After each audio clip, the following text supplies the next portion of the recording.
भर उन्हात गावाच्या रस्त्यावर एक बाई अडवाणी चालत होती. लोक तिच्याकडे बोट दाखवत होते, कुजबुज करत होते. इतक्या मोठ्या घरची सून आणि पायात चप्पल नाही. पण तिच्या चेहऱ्यावर राग नव्हता, लाज नव्हती, फक्त एक शांत हसू होतं. ती होती राजकन्या. शेगाव तालुक्याजवळ गौरखेड नावाचं एक छोटंसं गाव. मातीचे रस्ते, अंगणात तुळशी, सकाळी कोंबड्यांचा आवाज. त्या साध्या वातावरणात माझी मावशी राहत होती. 5 मुली आणि 1 मुलगा, मोठं कुटुंब. त्या सगळ्यात मोठी राजकन्या. नाव जरी राजकन्या असलं तरी आयुष्य राजवाड्यासारखं नव्हतं. ती शांत, संयमी, हसतमुख.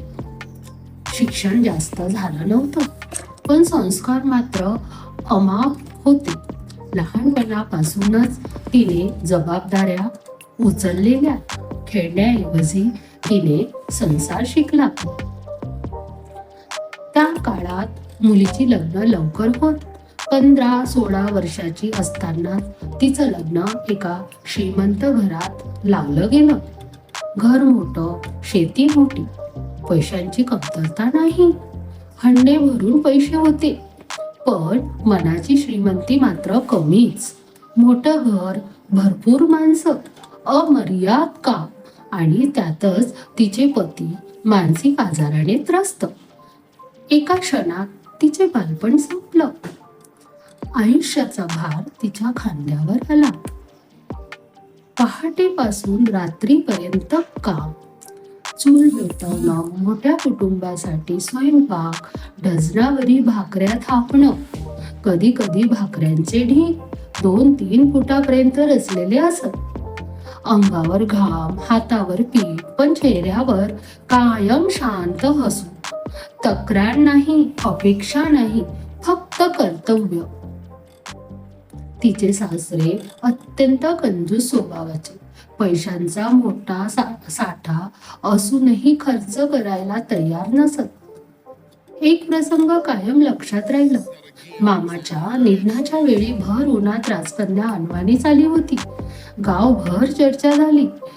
इतक्या मोठ्या घरची सून आणि पायात चप्पल नाही. त्या दिवशी तिच्या पायांना उन्हाने बहुतेक फोडेही आले असावेत, पण तिच्या मनात एकही तक्रार नव्हती. ती काही बोलली नाही, फक्त शांतपणे सगळं स्वीकारत राहिली.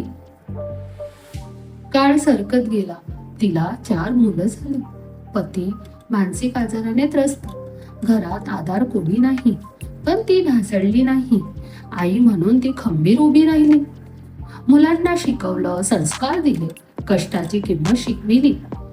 हळूहळू मुलं मोठी झाली. त्यांनी कष्ट केले, आईचा सन्मान केला. घरात परिस्थिती बदलू लागली. एकदा तिच्या घरी गेल्यावर मी पाहिलं, ती एक अगरबत्ती 2 तुकड्यात मोडून अर्धी देवाजवळ, अर्धी तुळशीजवळ लावत होती. मी विचारलं, असं का? ती फक्त हलकसं हसली.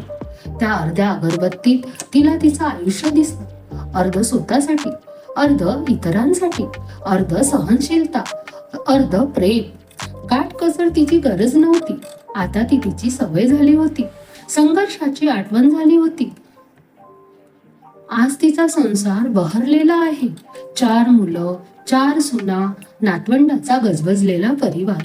पतीच्या निधनानंतरही तिच्या चेहऱ्यावर शांत समाधान आहे. राजकन्या हरली नाही, कारण ती लढलीच नाही. ती फक्त सहन करत राहिली आणि शेवटी आयुष्य तिच्या समोर झुकलं. ती खरंच राजकन्या होती, कारण तिचं राज्य पैशावर नव्हतं,